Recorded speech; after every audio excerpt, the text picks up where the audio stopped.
Campaigning is underway. It's Monday and the first day of Elections Update. This week, GilTV will be taking you through a week of slogans and sweets, bringing you the latest news to help you decide who should represent you this next academic year.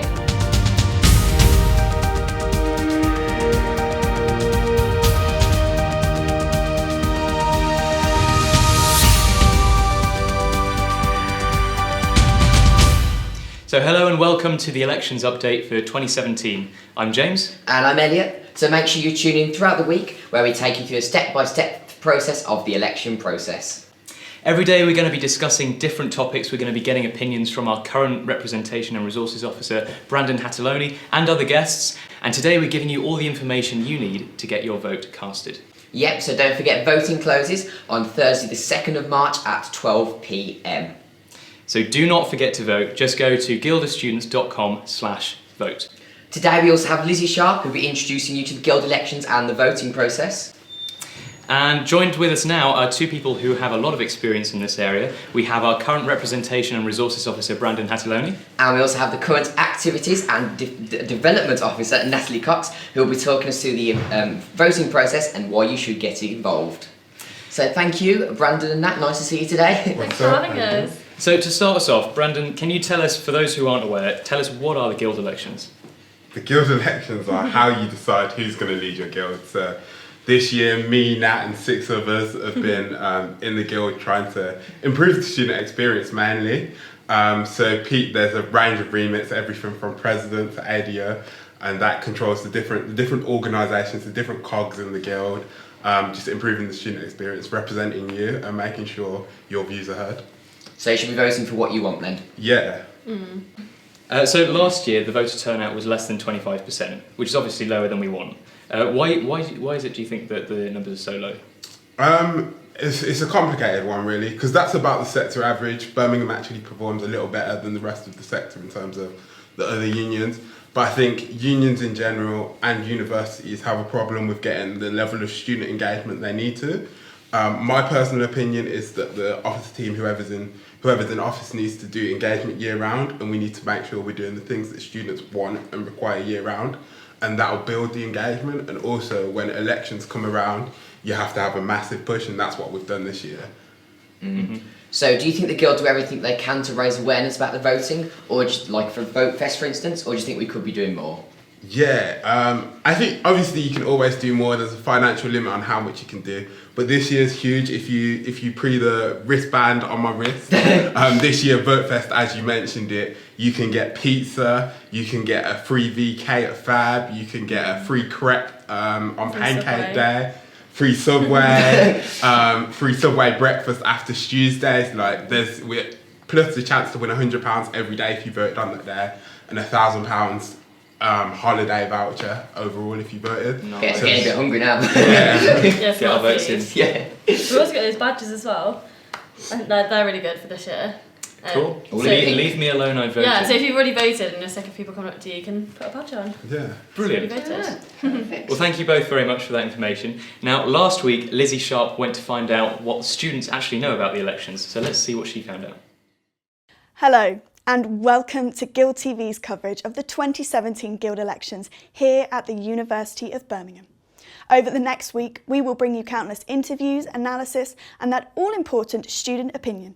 That's all before results night on Saturday, March the 4th, the grand finale of campaign week, when we will deliver a live and uninterrupted feed of the ceremony across our social media channels. So how will it all work? Our coverage will begin in line with campaign week with daily election updates. Our team will deliver expert analysis from our colleagues over at Burn FM and Red Brick, interviews with the current officers, and all the essential facts about the candidates that may well just be running your Guild in September. We'll keep you up to date on all the information you need to cast your vote. We'll also be seeking your opinions about campaign week, from the issues you'd like to see resolved in manifestos to questions of student engagement and involvement. We're eager to hear and share your views. So keep an eye out for me and the GilTV camera crew around campus over the coming week. Finally, you'll be able to watch Results Night, hosted here at the Deb Hall, live across our website and social media streams. We'll be joined by some student politics experts who will gauge the reaction to the announcements. We'll also have some familiar faces from across the Guild to interview about the success of the campaign.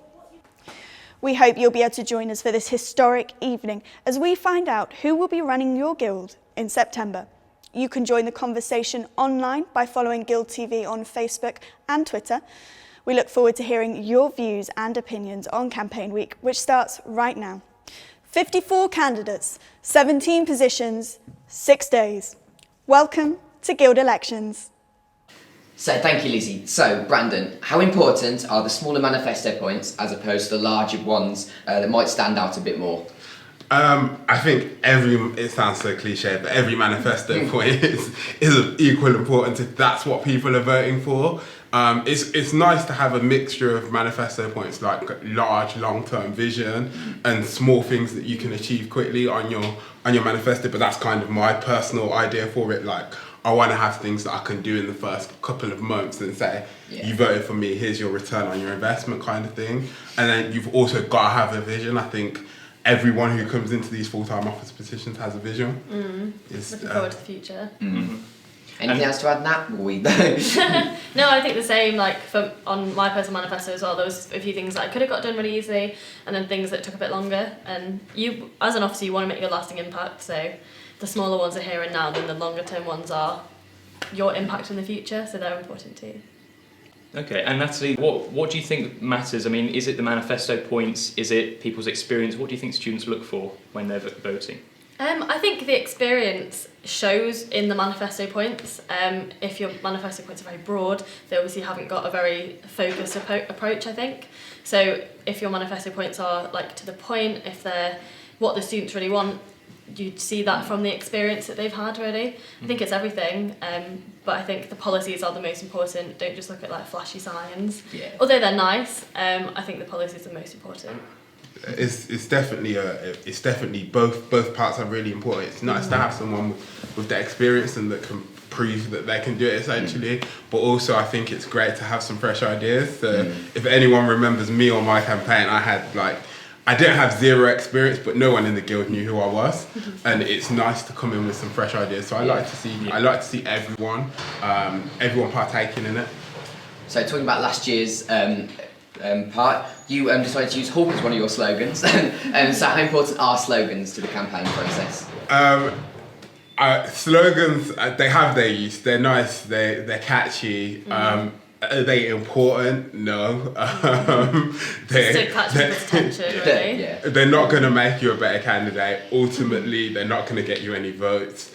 But they will catch and hold attention. They are a useful gimmick, but that's what they are at the end of the day. And of course, you were Foxy Coxy, weren't you? Yeah, I was, yeah. See, I remember, you do remember them. Yeah, my mum suggested Cox Rocks before.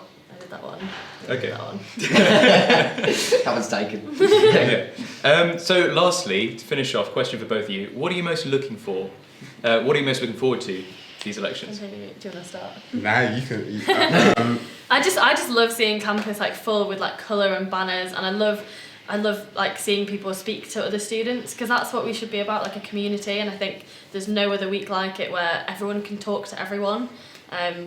Basically, that's what I look forward to the most. Like last year was the best week ever. That's a real deep question. It got me. I think the thing I most look forward to is seeing people with new ideas. I think the thing that's going to make the Guild great and make the Guild relevant to students is people coming in constantly with fresh ideas and not limiting themselves to what other people say they can do. So that's my thing, I think. Perfect. So unfortunately that's all we've got time for today, but thank you to Brandon Hasseloni, our Representation and Resources Officer, and Natalie Cox, the Activities and Development Officer. Now, another really good way to find out these candidates' manifestos is to actually look at their 60-second profiles, which is on the Guild website, so do check those out as well. Yep, so tune in tomorrow for another elections update, where we'll be discussing what you need to know about this year's candidates. That's bye for now.